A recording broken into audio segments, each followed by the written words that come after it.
Hello! At ito na nga.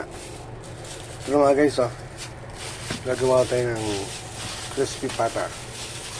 Okay, pakuluan muna natin ito. Ay, pressure cooker natin ito. Kasi barong tatlo.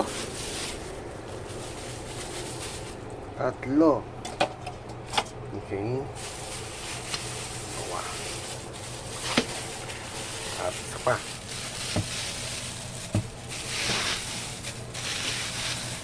Ito. Tatlo. Ngik. Kasya ba? Kasya siguro to. Pwede na siguro to. Kung ipatagilid natin na. Patagilid. Pwede kaya ito patagilid. Wap. Boy. Hindi kasya. Ito rin kasya. Okay.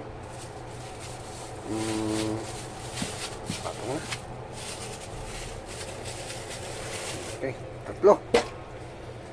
Pwede na yan.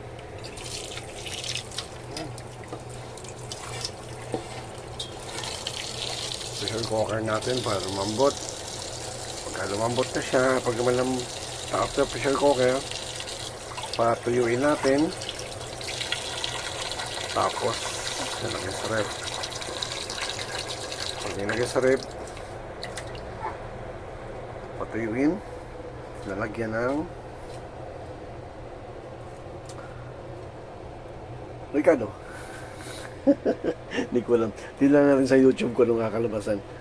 Kukopya na rin sa YouTube guys kung paano ba mag-crispy pata. Ha? Hi guys, thank you for watching. Ha? So yan yung plano ko, yun na yun. Sige.